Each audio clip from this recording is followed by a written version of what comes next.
ഇന്നിവിടെ നല്ല മഴയാണ്. രാവിലെ മഴ ഉണ്ടായിരുന്നു, പക്ഷേ ഇപ്പം മഴയില്ല, തോർന്നു. കാണിച്ചേരാം പുറത്തോട്ട് നോക്കിയപ്പോൾ എനിക്ക് തോന്നുന്നു ഇന്ന് വെളുപ്പിനെന്തോ മഴ പെയ്തതാണെന്ന് തോന്നുന്നു. ഞാൻ അറിഞ്ഞില്ല. രാവിലെ എണീറ്റില്ല, എന്നും ഞാൻ വിൻഡോയിൽ കൂടെ പുറത്തൊന്ന് നോക്കും ഇന്നത്തെ ക്ലൈമറ്റ് വെയിലാണോ മഴയാണോ എന്നറിയാൻ. മഴയാണെങ്കിൽ ഞാൻ നല്ല എക്സൈറ്റഡ് ആവും. വർക്കിന് ഞാൻ വന്നത് ആദ്യം തന്നെ കോളേജിൽ പോയിട്ട് ബസ് പാസ് എടുത്തായിരുന്നു, സിംഗിൾ റൈഡിൻ്റെ ബസ് പാസ്. അതിന് പേയും ചെയ്തു. ഞാൻ അങ്ങനെ എൻ്റെ വർക്ക് പ്ലേസിലെത്തി. ഇന്ന് എൻ്റെ ഷിഫ്റ്റ് 11 to 5 ആണ്. അപ്പം 11 o'clock ആകാൻ വേണ്ടിയിട്ട് ഇനി ഒരു 4 more minutes ഉണ്ട്. കറക്റ്റ് ടൈമിൽ എല്ലാവരും അകത്ത് കയറാറുള്ളൂ. അതുപോലെ തന്നെ എക്സിറ്റ് ആകുമ്പോഴും കറക്റ്റ് ടൈമിൽ എല്ലാവരും എക്സിറ്റ് ആവുകയും ചെയ്യണം. ഇന്ന് ഞാൻ വർക്ക് പ്ലേസിൽ എത്തിയപ്പോൾ തന്നെ എൻ്റെ ഡയറക്ടർ എനിക്ക് ഒരു ഗിഫ്റ്റ് തന്നിട്ടുണ്ടായിരുന്നു. കണ്ടപ്പോൾ തന്നെ ഭയങ്കര സന്തോഷമായി. നമ്മൾ ചെയ്യുന്ന ഓരോ ചെറിയ കാര്യങ്ങൾക്കായാലും ഒരു അപ്രീസിയേഷൻ കിട്ടുമ്പോൾ ആർക്കായാലും ഒരു സന്തോഷമാവില്ലേ. ഇന്ന് കഴിക്കാൻ ഞാൻ ഫുഡൊന്നും കൊണ്ടുവന്നില്ല. അപ്പം ഞാൻ വിചാരിച്ചു എന്നാൽ ജസ്റ്റ് ക്യാൻറ്റീനിൽ പോയിട്ട് എന്തെങ്കിലും കഴിക്കാമെന്ന് വിചാരിച്ചു. കാര്യമായിട്ടൊന്നും കാണൂല, എന്നാലും ഉള്ളതെന്തെങ്കിലും കഴിക്കാം.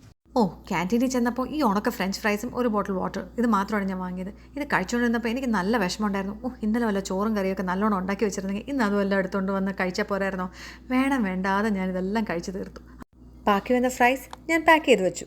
അപ്പോഴേക്കും തന്നെ എൻ്റെ ബ്രേക്ക് ടൈം ഓൾമോസ്റ്റ് തീരാറായിരുന്നു. പിന്നെ അവിടെ നിന്ന് ഞാൻ ഒറ്റ ഓട്ടോ ആയിരുന്നു എൻ്റെ വർക്ക് പ്ലേസിലോട്ട് എത്താൻ വേണ്ടിയിട്ട്. കോളേജ് ക്യാമ്പസിനകത്ത് തന്നെയാണ് എൻ്റെ വർക്ക് പ്ലേസും, എന്ന് പറഞ്ഞാൽ അടുത്ത ബിൽഡിംഗ്. അവിടെ എത്തുന്നവരെ എനിക്ക് ഭയങ്കര ടെൻഷനായിരുന്നു. ഒരു മിനിറ്റ് പോലും ലേറ്റ് ആക്കാൻ പാടില്ല, കാരണം നമ്മൾ ചെന്നിട്ടാണ് അടുത്ത ആൾ റിലീവ് ചെയ്യാൻ.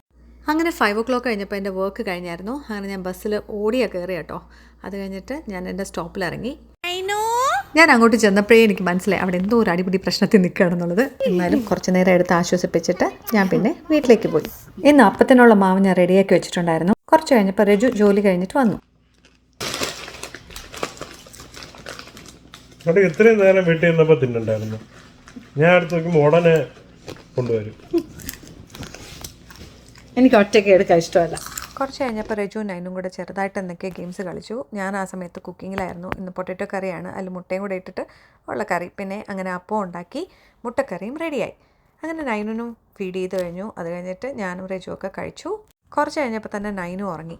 നൈനും ഉറങ്ങിയപ്പോൾ ഞാൻ പിന്നെ ബെഡ്റൂമിൽ കൊണ്ടവളെ ഇങ്ങനെ കിടത്തിയായിരുന്നു. പിന്നെ ഇനി അവൾ രാവിലെ എഴുന്നേക്കത്തുള്ളൂ, നല്ല സുഖമായിട്ടുള്ള ഉറക്കം. അങ്ങനെ കിച്ചണൊക്കെ ക്ലീൻ ചെയ്തിട്ട് ഇനി കിടക്കാനുള്ള ടൈമായി. അപ്പോൾ ഇന്നത്തെ എൻ്റെ ഡേ ഇൻ മൈ ലൈഫ് എല്ലാവർക്കും ഇഷ്ടപ്പെട്ടു എന്ന് കരുതുന്നു. ഇഷ്ടപ്പെട്ടെങ്കിൽ കൈൻഡ്ലി സബ്സ്ക്രൈബ് മൈ ചാനൽ. അപ്പോൾ ഇനി മറ്റൊരു വ്ളോഗിൽ കാണാം. ബൈ.